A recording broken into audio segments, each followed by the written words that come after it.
afternoon. My name is Priscilla Lynch, and I'm a resident of Conway, Massachusetts. I'm a member of SEIU Local 509, and like Local 509 is a member of the Massachusetts Educational Justice Alliance. I would like to thank the committee for the opportunity to speak with you today in support of House Bill 340. I would like to speak to you today as a citizen, a parent, and a public employee.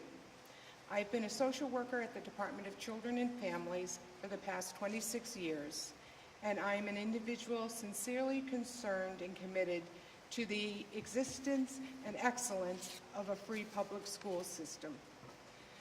We all know that each child is unique, all have different skills and abilities and challenges. All do not grow up in the same environments. Many are exposed to domestic violence, physical and sexual abuse, substance abuse, and/or parental mental health problems. Many are homeless, and many are living in poverty. These and other environmental factors can and do affect children's learning, including their availability to learn. A child cannot focus in school and learn if the child is worried and hypervigilant about what is happening at home. All children, but particularly children in these circumstances, need the support and attention of their teachers in order to maintain and learn in school. It is obvious to me that children cannot get this kind of support and attention from a teacher who is required instead to attend to testing and to a particular testing program. An educator who I have known, trusted, and respected for many years has demonstrated to me what it means to be an educator.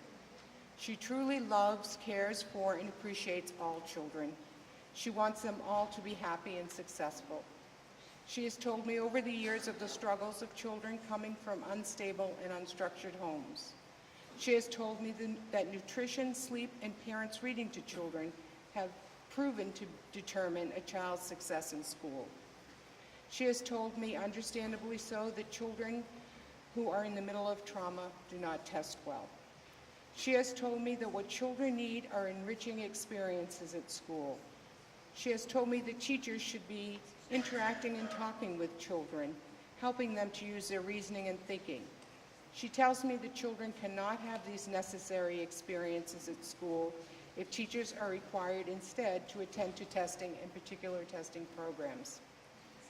I and my colleagues have seen or been involved in situations where mandatory testing and graduation requirements have negatively affected children.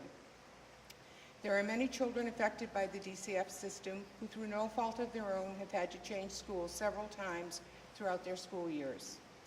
One child, presently living in a residential treatment program, has been in 9 different schools during her high school years.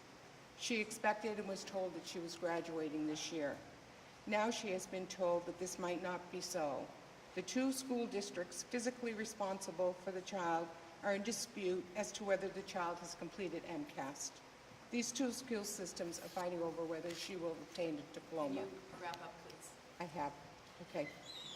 So I just want to say, as a social worker and an individual, it is my professional and personal opinion that House Bill 340 is a necessary and essential opportunity to reassess the usefulness and effects of mandatory testing and its accompanying programs for children in our schools. Thank you. Hi there. First off, you guys have amazing endurance. It's been a long day.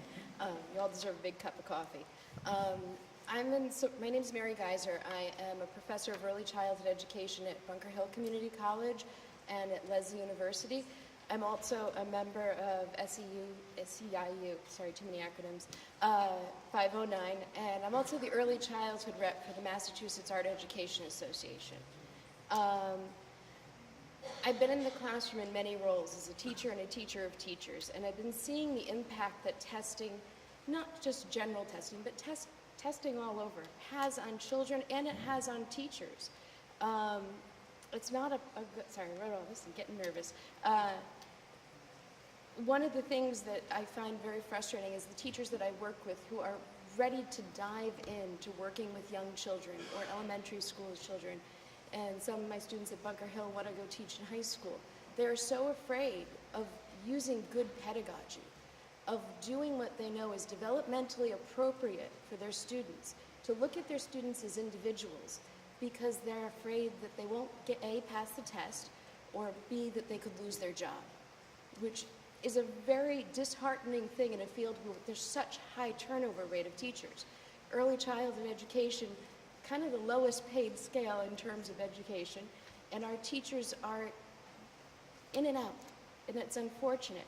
You know, as luckily they're not giving MCATs in preschool and kindergarten, but there is that test prep that is starting with our teachers in first grade and second grade, and it's deterring the sandcastles, it's deterring the imagination. You know, I've been listening a lot today about the word accountability and assessment. And as a teacher, my one question is, who are we accountable to?